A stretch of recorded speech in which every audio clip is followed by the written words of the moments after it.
Over 400 years ago, the waters that lied before me once carried people into a world they did not fully understand yet. With weeks at sea behind them, the shoreline ahead of them was thick with forest, and many of the men arriving here had no idea what waited beyond the riverbank. Some were chasing opportunity, while others were simply out of options. Their homeland back in England was changing. Money was tight, and for many ordinary people, work was harder to find. Land was not easy to come by, and chances for a better life were limited if you were not born into wealth. For a small group of laborers and craftsmen, Virginia started to sound like a chance, far away and uncertain, but possible.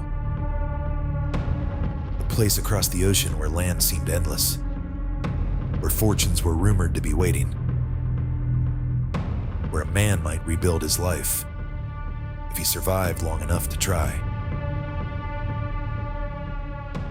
When English settlers first established Jamestown in 1607, nearly everything went wrong. Disease spread through the settlement.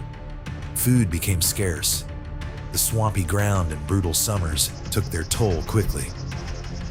Supply ships disappeared in Atlantic storms, and by the winter of 1609, starvation had become so severe that the colony nearly vanished altogether. But even after the deaths, the hunger, and the hardships, Jamestown survived.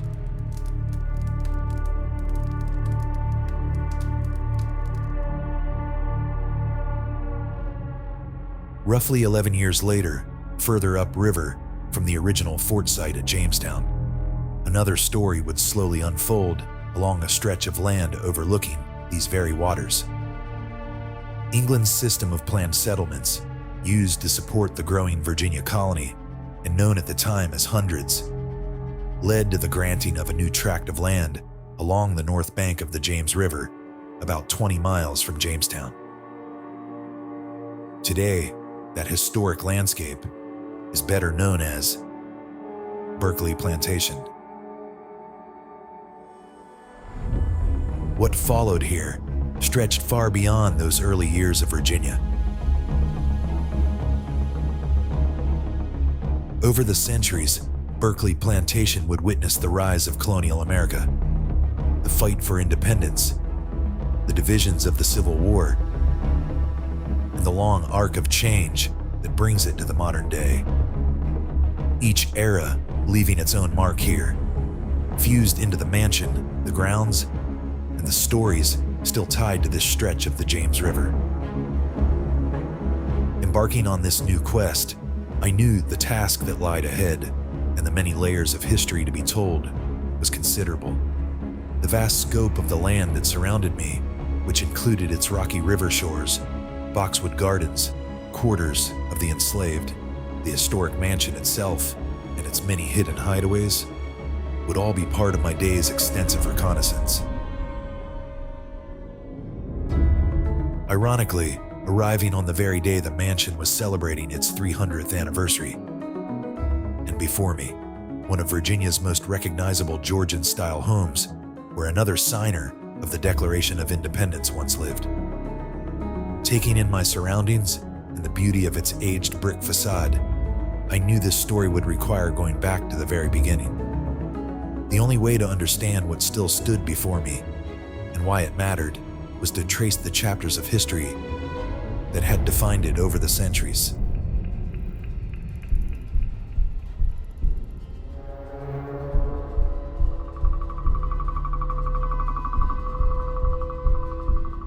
By 1618, the colony had moved beyond its earliest survival struggles. Virginia was already on the map in London, but it was still an open question what it was worth. That question brought together 4 men from Gloucestershire. Men who weren't thinking like explorers or settlers. They were thinking like investors. In the following year, they formed the Berkeley Company and received a grant of 8,000 acres along the James River from the Virginia Company of London. Chartered by King James I, the company granted land that would become Berkeley Hundred, lands considered far more suitable for farming and settlement. What followed was the planning of the initial voyage that would carry settlers to this new land in Virginia. As the venture moved forward, John Woodleaf, a seasoned Virginia mariner with experience surviving the colony's earliest hardships, was chosen to govern Berkeley Hundred and placed in command of the voyage across the Atlantic. By mid-September of 1619, the good ship Margaret left Bristol, England, carrying a group of settlers bound for Virginia, beginning a slow and difficult journey that stretched across more than 2 months of storms, sickness, and cramped living at sea. Close the bloody lid. There's enough water. By early December, after a near disaster in Chesapeake waters and days of uncertainty along the coast, he finally brought the ship up the James River and reached Berkeley Hundred on December 4th, 1619.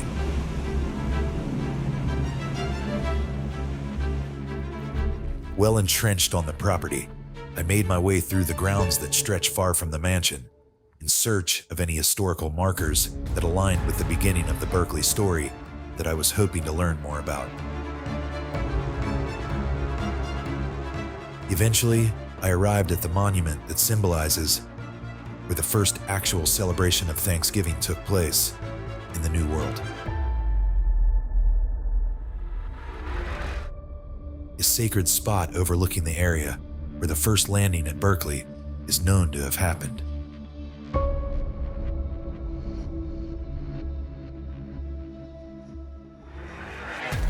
On November 28, 1619, the Margaret at last arrived in the Chesapeake Bay.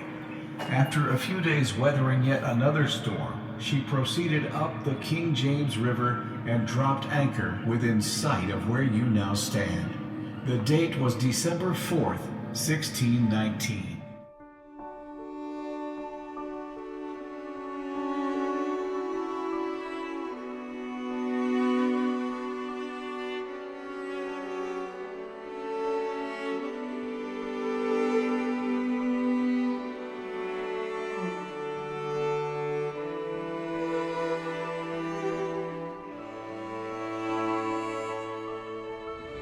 Walking the beaches where Berkeley's first settlers came ashore, I thought about how little they truly knew of what lay ahead,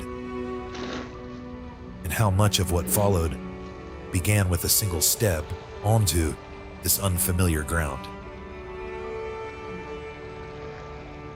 Their arrival wasn't marked by a feast as we think of it today, but by more of an act of gratitude in keeping with the instructions given to Woodleaf by the Berkeley Company to observe such an occasion with thanksgiving to God.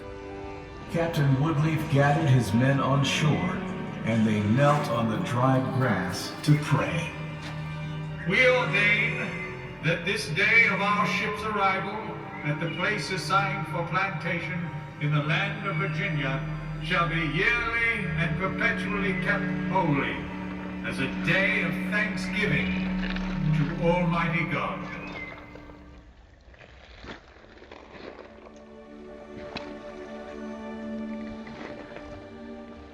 While most people indeed think of the first Thanksgiving being that of the Plymouth story, the Mayflower, the Pilgrims, and their gathering with Native Americans, it becomes clear that this well-known moment wasn't the only solemn observance of thankfulness upon reaching the New World in those early years. It's just one of the most remembered, yet coming nearly 2 years after this earlier observance in Virginia. It took place right here.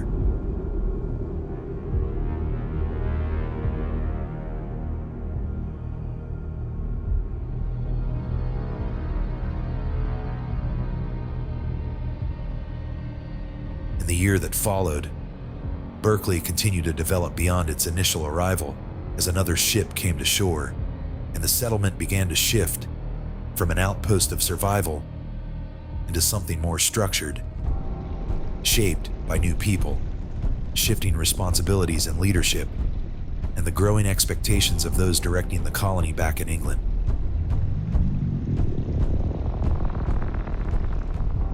As English settlement slowly expanded outward along the James River, daily life in the region was influenced by trade and cooperation with nearby Powhatan communities, as both groups adjusted to a world still taking form. For a time, that fragile balance held, but by 1622, it gave way. Coordinated attacks, led by Opichencanal and allied Powhatan groups, swept through the settlements, resulting in the deaths of roughly a quarter to a third of the English colonists in Virginia. A clash that claimed 11 lives at Berkeley Hundred, including George Thorpe, one of the founders of the Berkeley Company and later governor of the settlement, bringing Berkeley's early chapter to a sudden and violent end.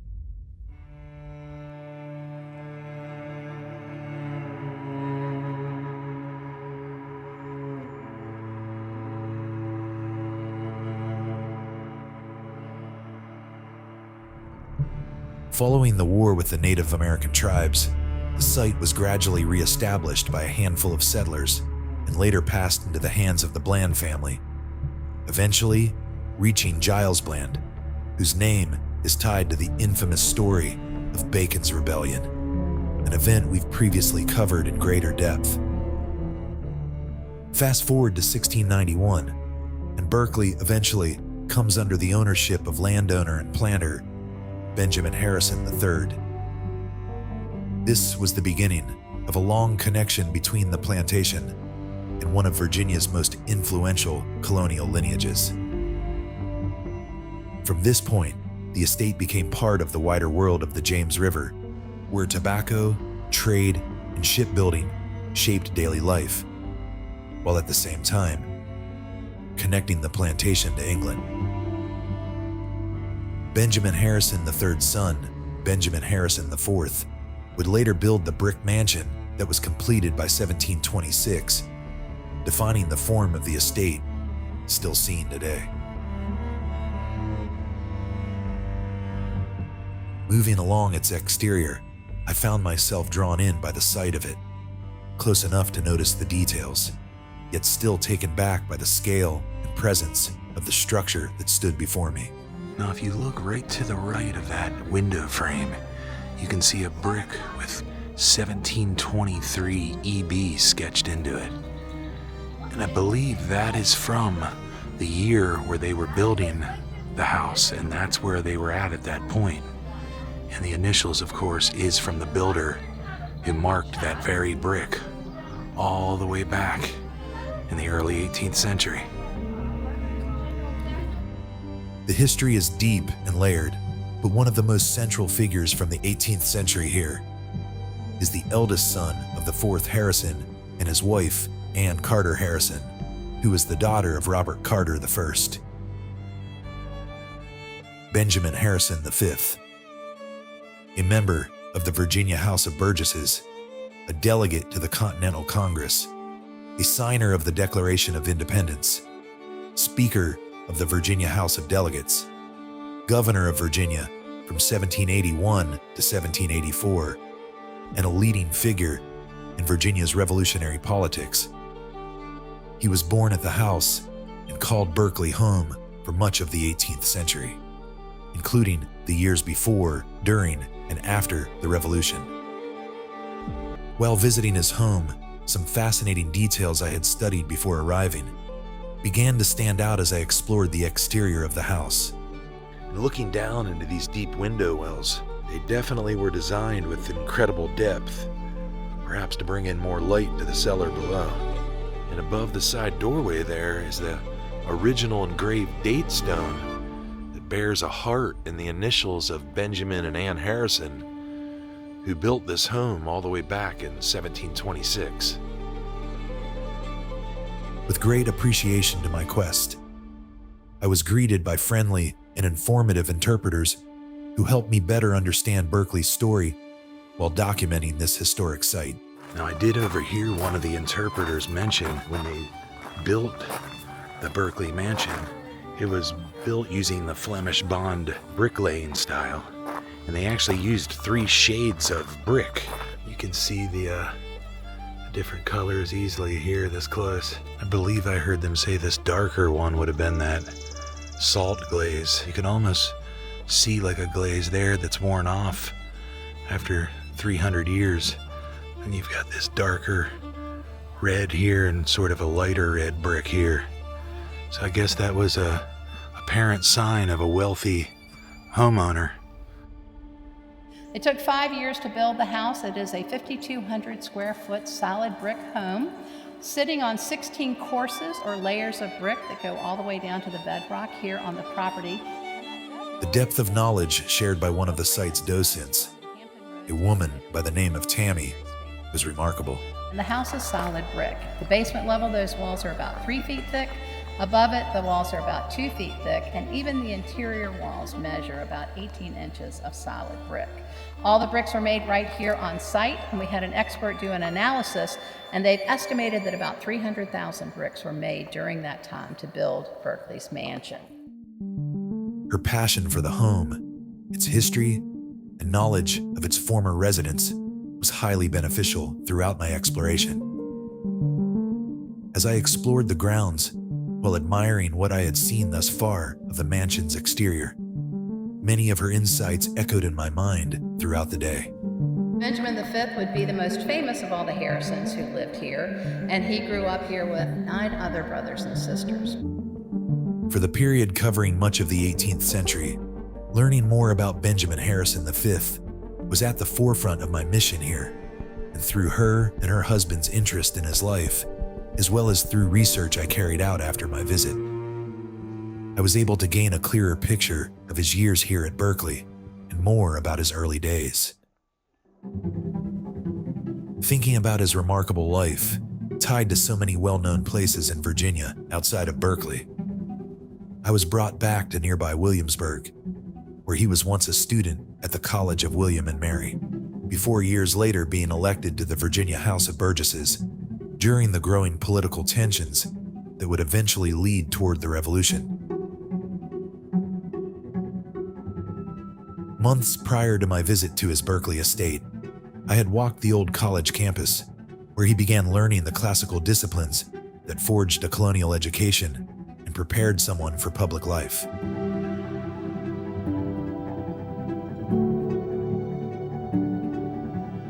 On numerous occasions here, I found myself near the centuries-old Wren building that's still standing. Reflecting on how education was so closely tied to family duty in that time, and in Benjamin V's case, within a family already established in Virginia's political life. Yet one account from an 1858 biographical compilation of the lives of the signers of the Declaration of Independence suggests Harrison's outspoken nature may have already been emerging here, with a quick reference to a disagreement with a college official during his coursework, though the details remain uncertain across the historical record. The alleged story offers only a slight glimpse of a young man whose presence and temperament might not have been easily overlooked.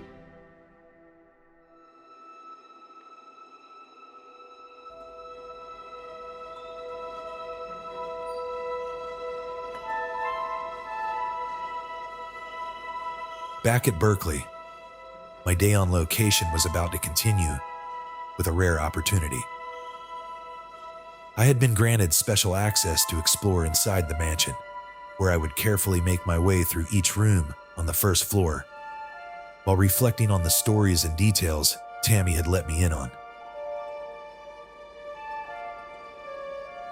I also went under the house to its basement, where they now maintain an incredible museum that houses many historic artifacts and details stemming from the 17th century and beyond.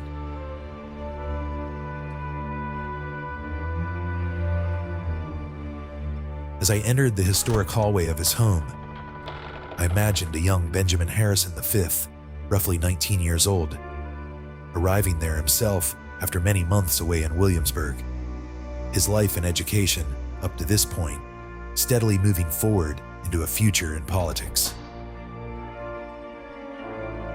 But in contrast to what some have described as potential tensions surrounding his time at college, an unexpected tragedy would prove to be the ultimate turning point in his education, suddenly altering the course of his life.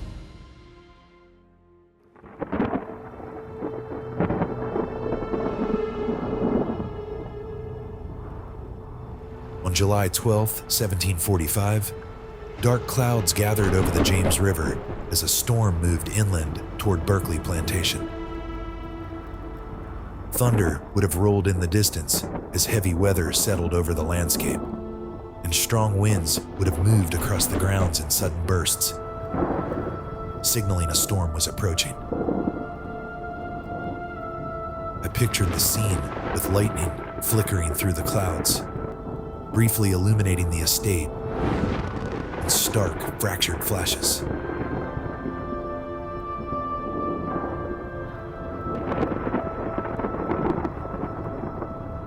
It was during this most dreadful weather system that tragedy struck the Harrison household.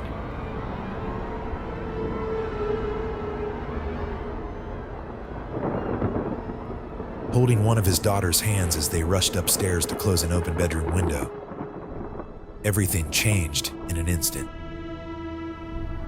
As Benjamin reached for the sash, lightning hit, killing his daughter instantly and leaving him gravely injured. He barely survived the initial strike, but died a short time later from his injuries.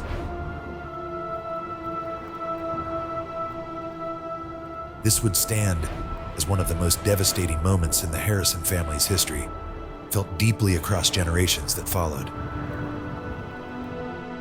Accounts of the lightning strike at Berkeley began with a notice in the Maryland Gazette with news from Williamsburg, which actually reported that Benjamin Harrison and his two youngest daughters were killed when lightning struck the home. Those two daughters are most commonly identified in later historical reconstruction as Lucy and Hannah Harrison, though the original report did not name them. Benjamin Harrison IV and Ann Carter had 4 daughters in total, but Lucy, thought to have been the second daughter killed, is clearly documented as surviving into adulthood through marriage and legal records, with Hannah now most commonly thought to be the only daughter associated with the 1745 fatality. With these accounts surfacing after my visit while still on site, Doe sent Tammy and her husband Bill, both with a deep love of history, briefly led me upstairs into a seldom seen part of the upper floor of the mansion where the devastating event is thought to have occurred. The room where Benjamin Harrison IV and his young daughter lost their life. It was storming outside, and he was with Hannah and Lucy, and we think that he paused at the window to watch the storm and just took a hold of Hannah's hand like you would a child, and he was struck by lightning standing there. So if you're looking at a storm, you're looking at it coming down the river from the west. There's no doubt. So you think this is more probable to be the window? I think this is probably where they were standing. It had to have been one of the two. Yeah. I'm guessing this one is more likely because you have a better view of the river, the way that it curves around over there. So it just went through him and... Through his body into hers. Yeah, that is a tragic ending. And then his wife, out of grief, dies 30 days later. Well, they acknowledge it today as broken heart syndrome, where you grieve yourself to death. And just think of how that affected Benjamin Harrison V. Yeah. He's 19 years old and when he married. Mm-hmm. He had to come back. Take over.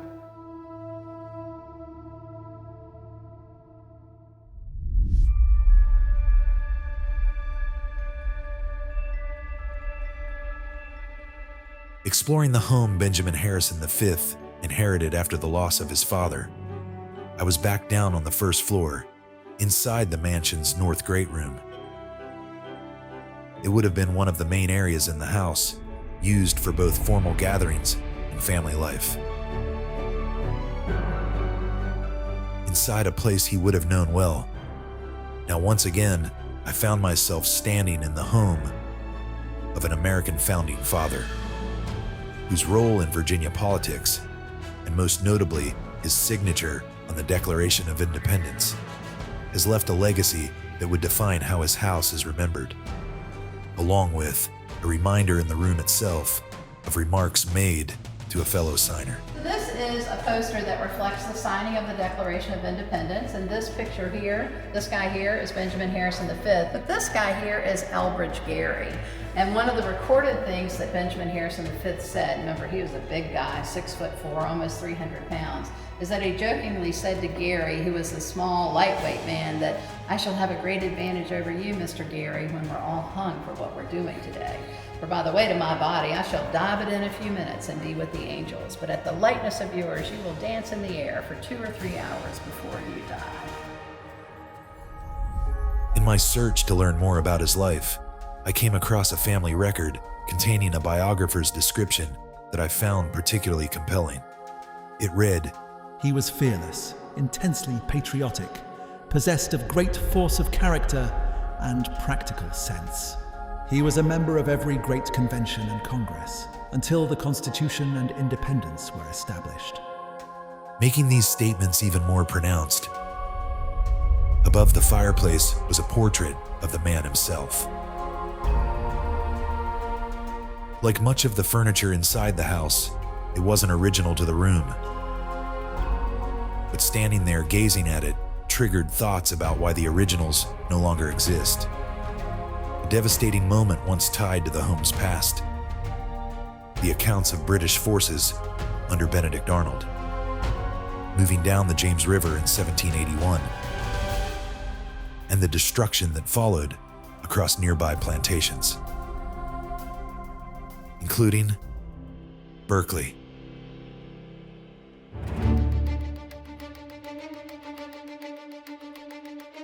When Arnold eventually arrived at nearby Westover Plantation, prior to this, word would have already reached him that Benjamin Harrison V was right next door.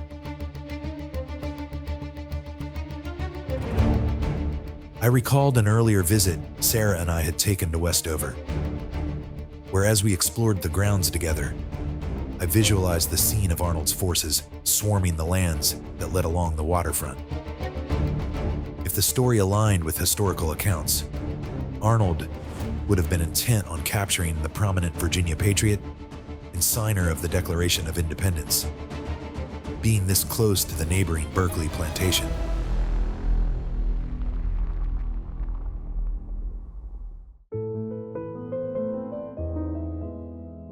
Still inside the northern great room, I recalled a conversation with Tammy. Thankfully, Harrison was warned. A slave in the area warned him that the British were on the way, and so he would put his wife and younger children on a carriage and would escape the coming British troops. When the troops arrived here and found no Harrisons to pursue, they instead attacked his property. In later accounts connected to the house, portraits were said to have been burned, furnishings destroyed, and enslaved people carried away as British forces moved through the property.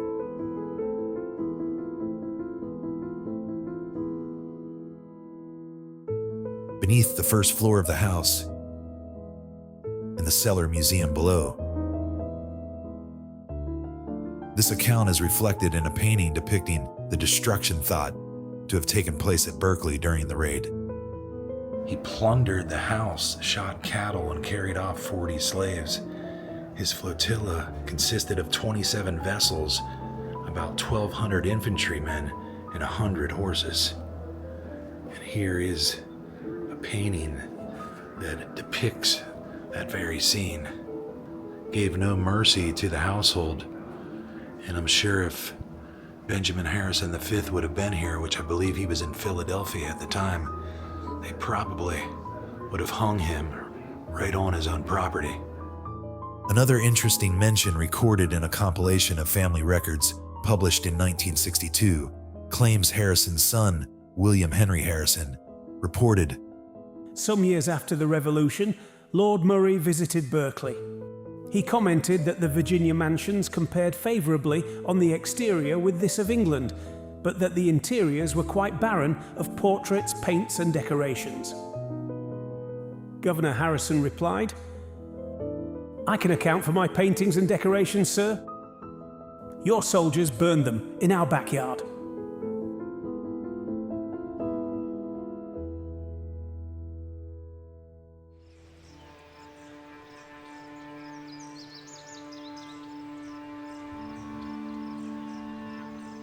Like many wealthy Virginia planters of his era, Benjamin Harrison V's prominence came from land, influence, and a plantation economy reliant on enslaved labor.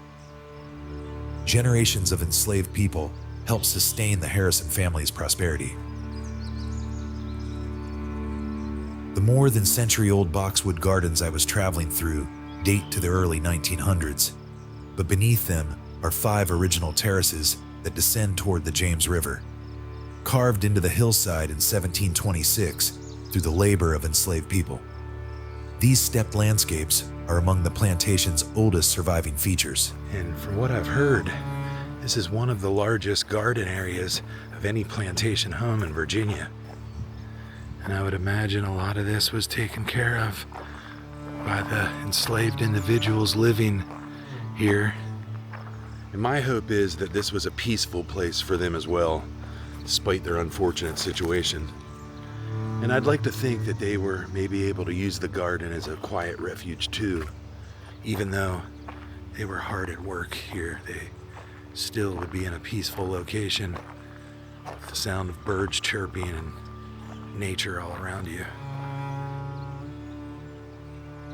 But it's a pretty massive area, and it's a definite relaxing place to walk through. You got visuals of the James River surrounding you, and just a refuge for thinking and getting away to a peaceful location to clear your thoughts and your mind. And from up there in the second-story bedroom windows, you would get a good glimpse of your garden area. Earlier in the day, as I explored the grounds of the plantation, cutting through the boxwood gardens that were recreated by Malcolm and Grace Jamieson, I came across the most interesting sundial staged near the center of it. Looks like it's old with some oxidation. Definitely showing its years. Shortly thereafter, I eventually found myself at the site of Berkeley's recreated enslaved quarters.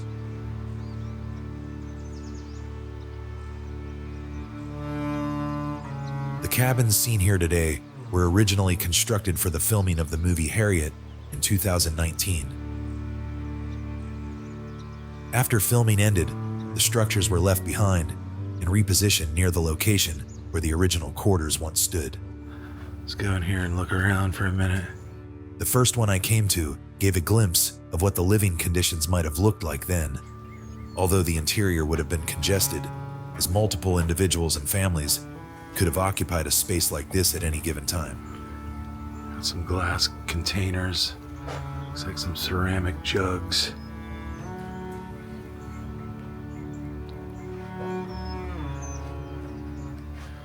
Got a small hearth. And it's actually got an upstairs area. Walk up here, see what I can see.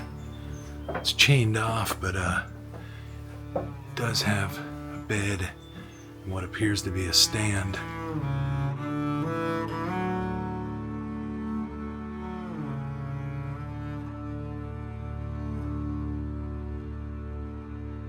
Whether Benjamin Harrison V was beginning to recognize the contradictions surrounding slavery remains a question for historians. Although he enslaved people at Berkeley Plantation, the historical record also shows that he later signed a petition in 1772 urging the British Crown to allow Virginia to prohibit the further importation of enslaved people into the colony. As the war came to a close and the turmoil of 1781 faded into Virginia's post-war years, Berkeley remained a working plantation, and this first-floor great room at the northern end of the house would have continued in its familiar role, bearing witness as the Harrison family moved from the age of revolution into the uncertain decades that followed. Shortly after, Benjamin Harrison V went on to serve as governor of Virginia from 1781 to 1784, before later returning to the Virginia House of Delegates as Speaker from 1785 to 1786. Right up to the point of his death, he was still highly sought for political office, as he was elected to the legislature in 1791, though he died right before taking his seat, passing away at Berkeley the same year at the age of 65 years old. His final resting place remains here at the estate, which I had planned to visit during my time at Berkeley to pay my respects.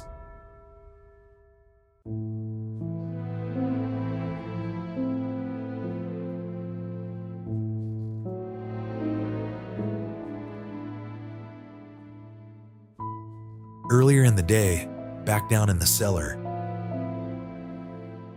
peering through the miniature open roof exhibit of an enslaved person's quarters,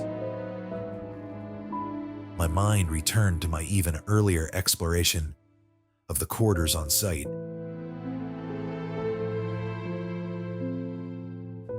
This time, getting a closer look inside the second reconstructed structure that I was able to wander through. It was there that it became clearer that across generations of the Harrison family, Berkeley had evolved from its earliest 17th century tobacco economy, where indentured servants first worked the fields, into a plantation sustained by enslaved labor. The cabin was filled with interpretive materials. It gives some information on the transatlantic slave trade. Relics. It says axes like this, those seen here, were used to harvest timber, and it could be used to cut and split wood. And records of individuals once documented at the estate, deepening the reality of how the plantation operated then.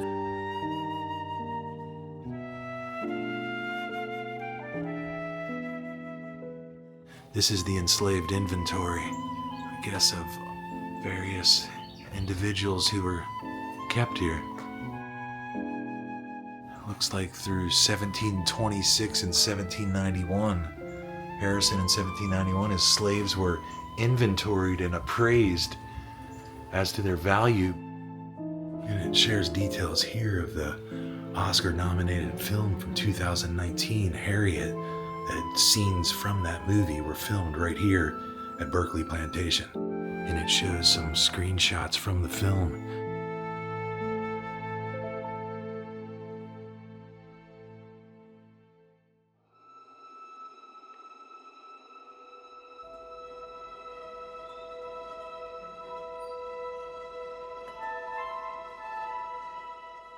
Continuing my immersion in the mansion's interior,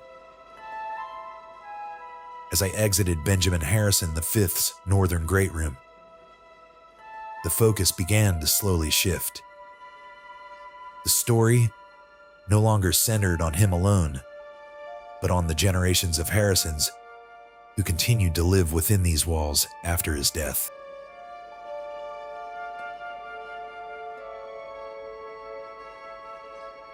Passing under the archways, said to reflect the architectural influence of Thomas Jefferson's era in Virginia, whose world often overlapped with families like the Harrisons,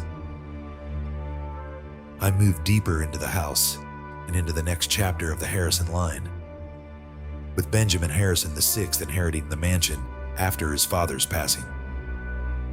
Wandering through the South Great Room, another formal space on the first floor of the mansion, and slightly larger than the one before, I learned Benjamin Harrison VI is believed to have overseen later renovations throughout the interior of Berkeley Plantation. Benjamin VI would make some major changes in the interior of the plantation. He would complete a renovation here in the early 1790s with the assistance of his best friend from William and Mary, who you know better as our third president, Thomas Jefferson. When you're walking through this historic mansion today, you're moving over original floors and past original wainscoting from the 1720s that's only required light patchwork repairs over time. One of the standout features at Berkeley, though, is the later 1790s Adams-style woodwork, which reflects a late 18th century neoclassical design tradition defined by balance, symmetry, and classical inspiration drawn from ancient Greece and Rome. It shaped many elite Virginia interiors of the post-revolutionary period. Tammy emphasized the magnitude of this undertaking that took place in the house. It was all hand-carved woodwork from the Adams brothers, the best woodworking artists of that era. A team came here in the 1790s and hand-carved the woodwork through all 3 floors of the house, from the molding to the windows, the chair rails, the doors, the archways, and the fireplaces. I also discovered more about Benjamin Harrison VI's earlier life, which stretched beyond Berkeley before returning back home aligned with the Patriot cause. After mercantile training in Philadelphia and some international travel, he came back home to Virginia, supporting his father's stance in the push for independence. After brief service on the Charles City County Committee and in the Virginia House of Delegates, he became Deputy Paymaster General of the Continental Army during the war's Southern campaign. One highly fascinating discovery he left behind, once hidden behind this room's walls, had me mesmerized. Something our docent had pointed out earlier that was found during later renovation work. So the renovation also gave us one of our more interesting exhibits. As you can see here in the framed out area, we have the signature of Benjamin Harrison VI. As that plaster was newly installed, he took the opportunity to make his mark on his home by signing his name. Now that signature was covered up. Notice the scratches indicating the scratch coat. It would have been finished with a top coat and wasn't visible in the house. However, when Mac and Grace were restoring Berkeley in the 1930s, they would discover this signature and they framed it out so you can see it today. Looking through the small display cut into the wall where they've exposed it, it had me wondering what he was thinking when he etched his name there long ago. In 1799, Benjamin Harrison VI died at just 44 years old. His son, Benjamin Harrison VII, took over Berkeley Plantation shortly after when he was just 11 years old, with the house being managed by guardians of the estate until he came of age. During this period, and in the years that followed, the plantation began to slip gradually from the wealth and stability that had once sustained it, ultimately resting with Benjamin Harrison VII as the last to hold it within the family line. Prior to leaving the room, staring back from the portraits that hang quietly along the walls, one from his later years, another dressed in his military uniform as a general, I noticed William Henry Harrison, Benjamin Harrison VI's younger brother, looking dignified. After the Battle of Tippecanoe against native forces in the Indiana frontier, he became known as Old Tippecanoe. This name was later carried into his successful 1840 presidential campaign and its famous Tippecanoe and Tyler too slogan, a campaign that helped propel him to the nation's highest office. His inaugural address went on to become the longest ever delivered by any U.S. president, elected but dying just 32 days after taking office. I was very briefly allowed to stand in the very room where he is said to have prepared that speech. His public remarks, delivered outdoors in freezing weather conditions without a coat, are often noted as a possible factor in the illness that took his life.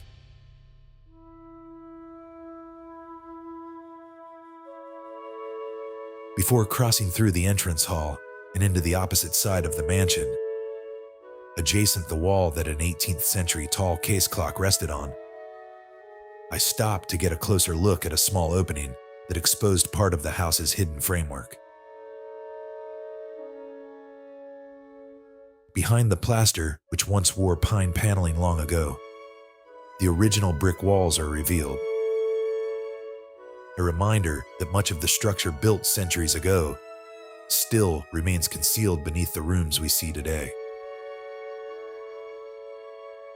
Within the same display, a weathered wooden lintel can be seen, believed to have been reset in the 1790s during renovations, subtly shifting the entrance off the house's original Georgian symmetry.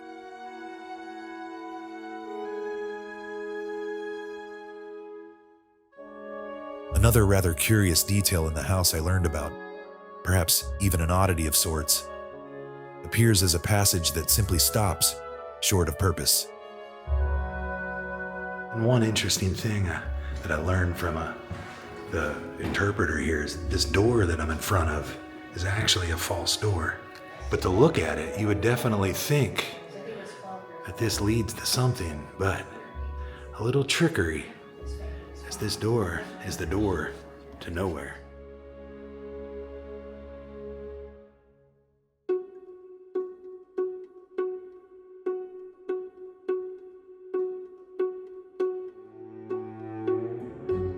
As I allowed my mind to trace back to the world of an orderly Harrison home in its prime, glimpses of small details begin to surface.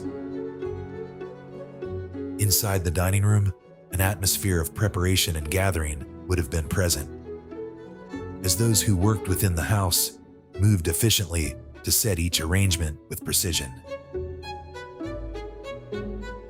Under the guidance of the women of the Harrison household, such as Elizabeth Bassett Harrison, and earlier, Anne Carter Harrison, daily life in the mansion would have been carefully directed and maintained during their respective years here, particularly when preparing food and entertainment for guests of special significance. Beside the mansion stands the old colonial kitchen, preserved in its 18th century form as a separate building from the house, yet closely tied to the dining room inside. Most of the cooking that supported life around the table happened inside here, the central place where meals were prepared for the Harrison family and elite visitors to the mansion. The work in this space would have been done by enslaved people of the household, whose labor sustained the meals and gatherings that frequently took place within the home.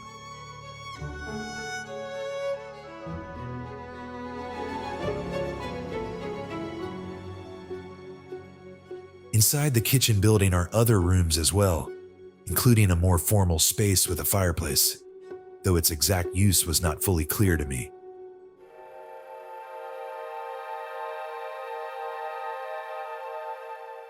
As I walked over the dining room's original wooden beams, each step settling into timber laid centuries ago, I wondered what it might have felt like when a figure like George Washington was set to arrive. His stern presence finally appearing at the room's entryway, cordially greeting those already seated inside, before making his way through the room to take his seat and engage in friendly conversation over dinner and the etiquette of the period.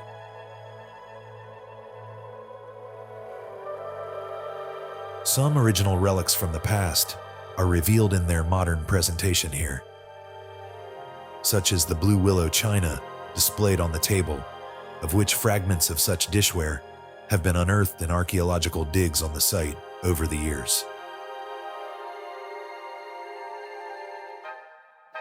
The Harrison family crest can also be seen as it appears on original china pieces in the room.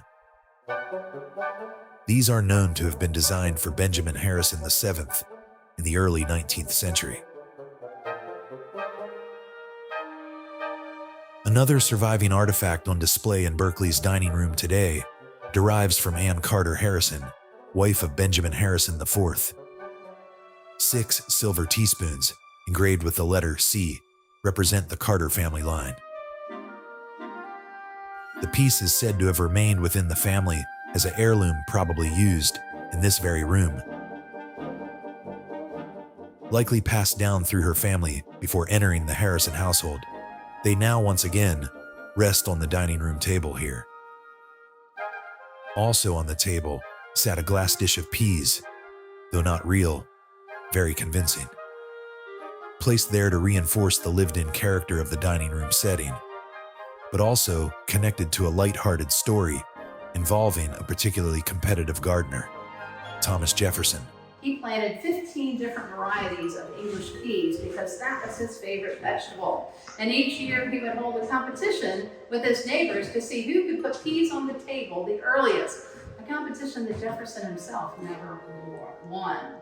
But in his diary, he noted that on May 8, 1771, he was served peas at Berkeley Plantation. And so you can put Thomas Jefferson right here in this room on that date, May 8, 1771.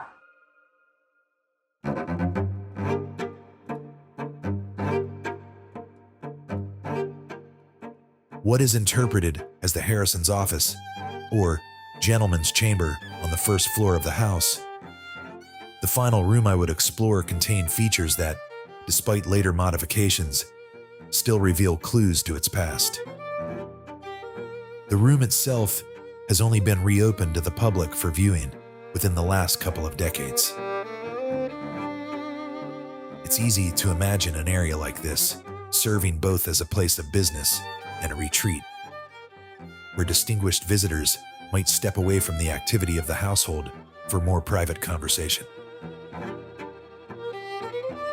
The floors, worn by centuries of use, were among the most fragile in the mansion, but were a reminder to me of just how much of the original structure still survives. The room was furnished with objects that helped bring the space to life. An 18th century desk stood against the wall, its intricate woodwork concealing a series of compartments, drawers, and cabinets, fitting for a room of this purpose. Resting upon it was a weathered, leather-bound book, a feather quill, a candlestick, and a parchment bearing the Declaration of Independence. Though it may not have originally served as a bedchamber during the Harrison family's occupancy, the room today displays a hand-carved walnut rope bed. I was told the bed coverings draped across it were knitted by a later Harrison descendant named Amanda during the 20th century. Resting atop the bedding lied a bed warmer, a common household item of the era that would have been filled with hot coals before someone retired for the evening. If the room would have actually served as a bedchamber, this device would have ensured a far warmer and more comfortable night's sleep.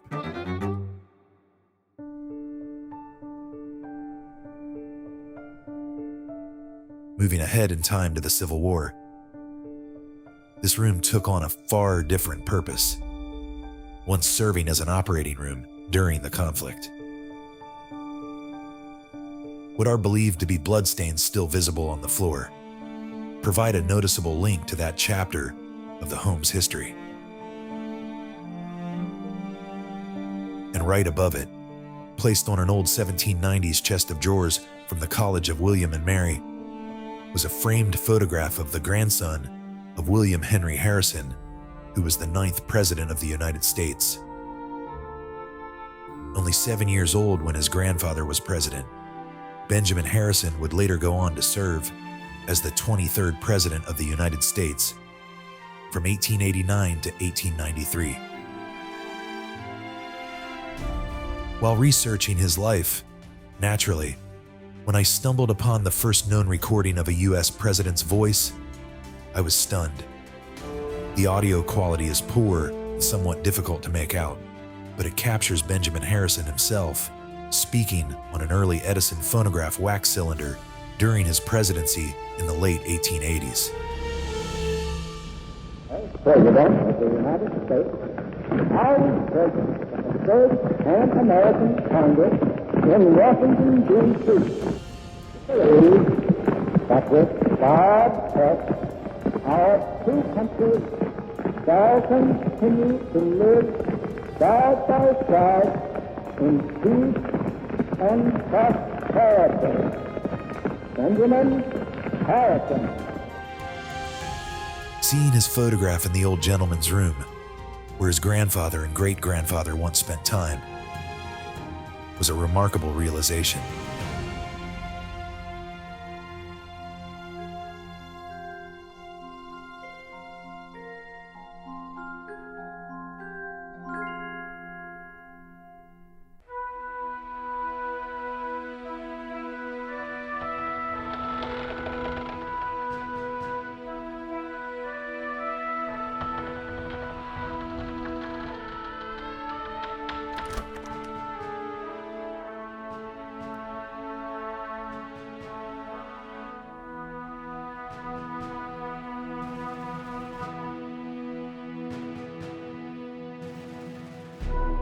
story of Berkeley Plantation begins in the 17th century, carries through the 18th, and right into the 19th, reaching the Civil War era, when the James River was right in the path of Union forces moving through this region. The house, the kitchen, and many of the outbuildings scattered across the property, each took on various purposes during the war. One detail that stands out to anyone visiting the site can be seen on the upper exterior walls of the old kitchen beside the mansion.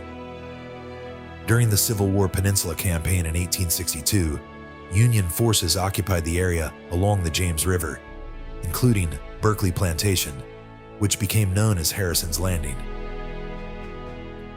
At some point during that activity, Confederate fire struck the building, leaving the original impact mark of a cannonball embedded in the side of the structure, where it remains visible today.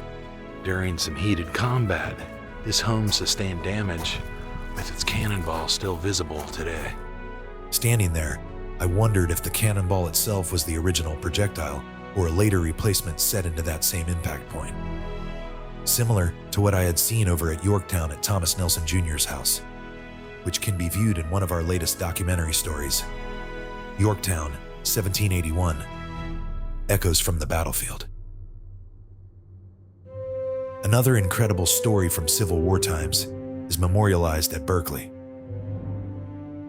A bit of a trek from the house, I ventured back out into the vast plantation grounds to locate a monument commemorating the place where a simple melody is known to have originated. Widely recognized throughout the United States as a bugle call played at military funerals and memorial services, this moment in history unfolded right here at Berkeley. As I came closer to the area, a memorial bench and a small monument came into view, both sitting quietly with the James River in the distance.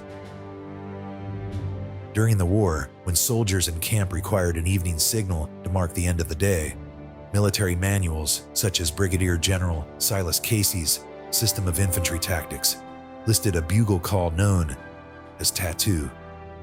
Used in Union camps, it signaled soldiers to return to their quarters, extinguish lamps, candles, and lanterns, and settle for the night.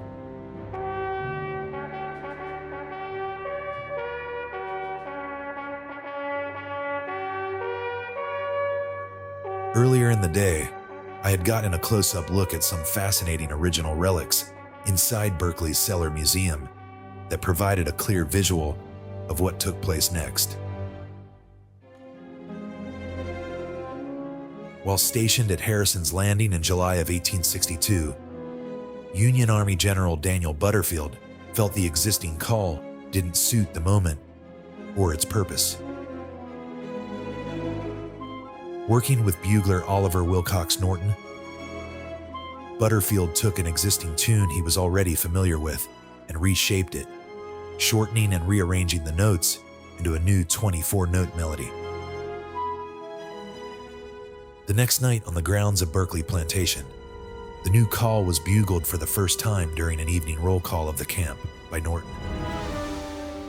At the base of the monument, a small panel with a button offered the chance to hear the call for myself, right where it had originated.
with open fields stretching between where I sat and the house far behind me.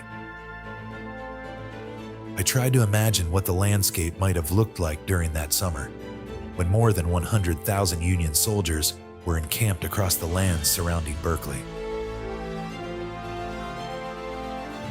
Having experienced the melody on the grounds where the monument stands, my thoughts returned again to my earlier exploration of the Cellar Museum below the mansion, where other incredible Civil War period artifacts and findings are on display. And I didn't realize that Lincoln was actually here, and he reviewed his troops at Harrison's Landing. Placard here says President Lincoln came to Berkeley by boat on 2 occasions to confer with McClellan, commander of the Army of the Potomac. All these artifacts, old horseshoes, scissors, some soldier playing cards, and look at there. It's what appears to be an old waffle iron, and this looks like the plan of entrenchments and camp of the 184th Regiment at Harrison's Landing. There's some more Civil War artillery projectiles, a small German pocket pistol, very large revolver. And this is an actual copy of a letter written by Oliver Wilcox Norton. He wrote home during the war, providing insights about his duty as a bugler, orderly, and flag bearer. That's the actual letter. And this is a Civil War bugle made of copper during the Civil War. It says here this is a cavalry trumpet made of copper. Trumpets have a gradual taper and a smaller bell than a bugle. And here's bugler Gustav Sherman of the 40th New York Infantry, 1861 to 64. And here's the map of the 7 Days battles, and another one of Harrison's Landing. And look at this down here, a massive cannonball. Look at the size of this. So if you are a relic hunter, they have definitely got some relics stored in the cellar of Berkeley Plantation Mansion.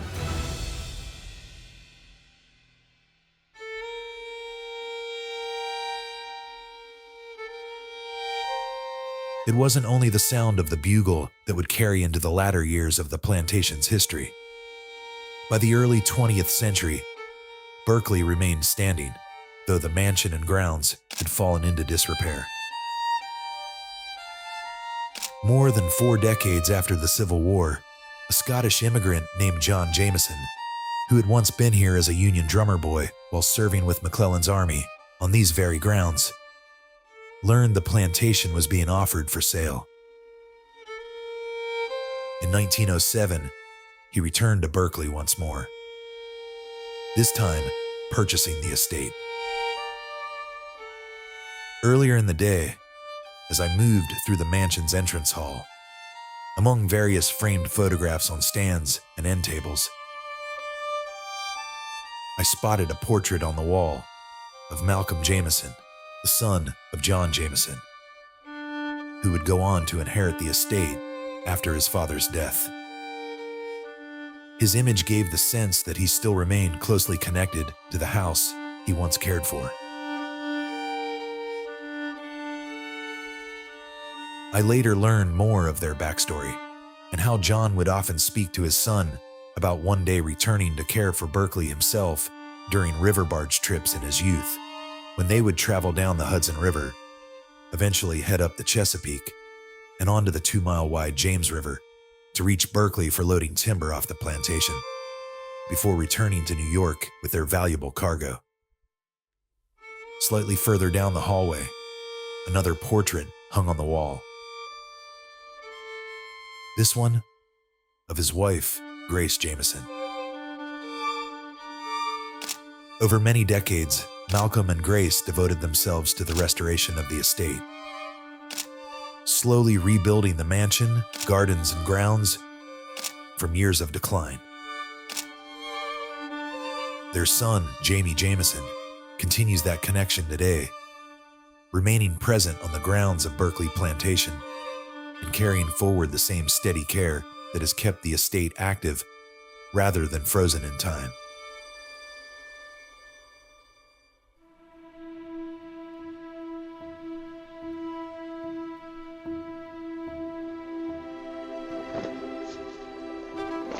Along the pathway I took while headed toward the cemetery, traveling even farther into the more secluded reaches of the estate, I came across a commemorative stone honoring an 11-year-old drummer boy from the 3rd Vermont who received the Medal of Honor for never stopping the beat of his drum despite the intense fighting taking place around him during the 7 Days battles. Another nearby stone served as a quiet reminder of the connection between those laid to rest here and the beautiful landscape surrounding them, overlooking the nearby James River. I paused there for a few moments before continuing on.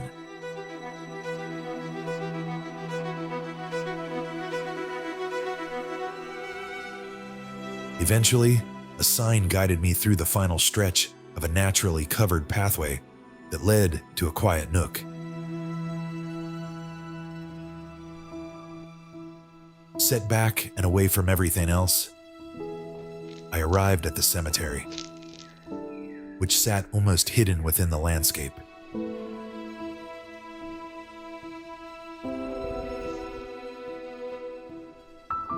My intention was to pay my respects to the Harrison family, and also to the Jamieson family, who rest here on the same grounds.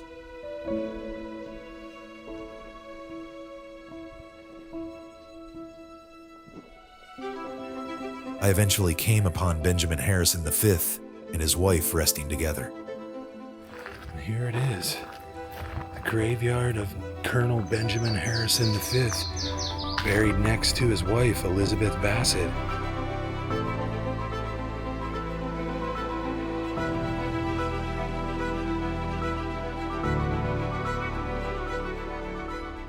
Some sacred ground right here in the lands of Berkeley Plantation. He was born all the way back on December 13th of 1730, and he passed away on April 24th of 1791.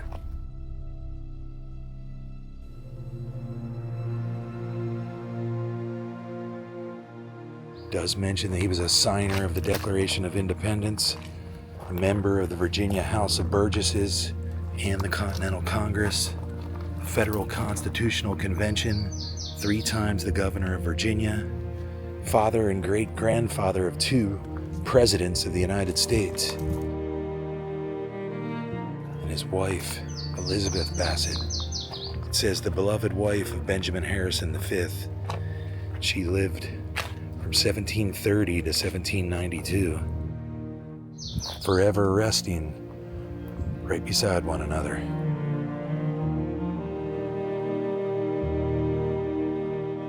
I'll take a walk into the cemetery area here. There is a placard right out front of the gate of the cemetery, and it's a placard that recognizes him as the signer, one of the signers of the Declaration of Independence.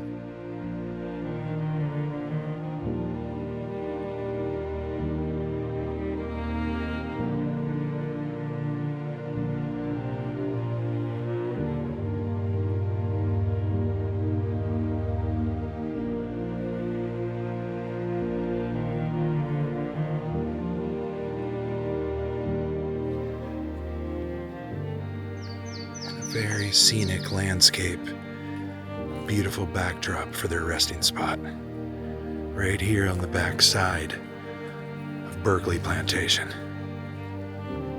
And a remarkable experience being here in the resting spot of so many well-known figures from American colonial history, and just a reverence towards them as I walk through here. And their calm, peaceful resting place truly is a moment that I'll never forget.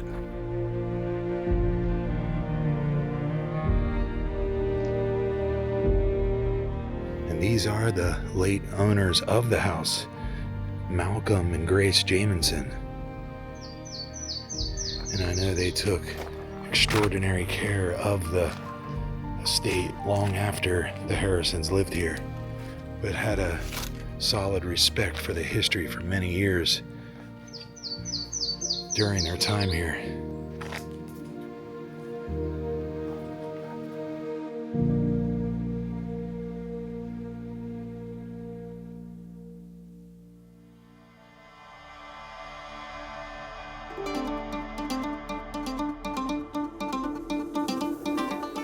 I spent the day moving through Berkeley's story in mostly a steady line,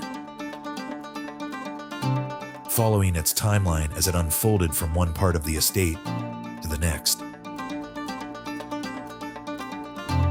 trying to stay in step with the history as it unfolded. But before I forget, one more spirited detail I picked up on down in that old cellar museum I found myself in throughout the day. Berkeley wasn't just known for Thanksgiving, the Harrisons, taps, the Civil War, and its tobacco fields.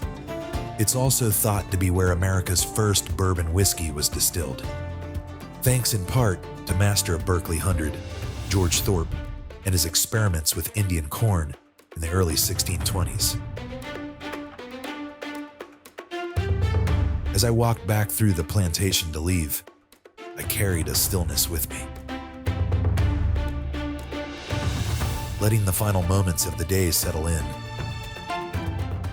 realizing it would only be a matter of time before the next piece of history I'm meant to uncover outside of this place reveals itself.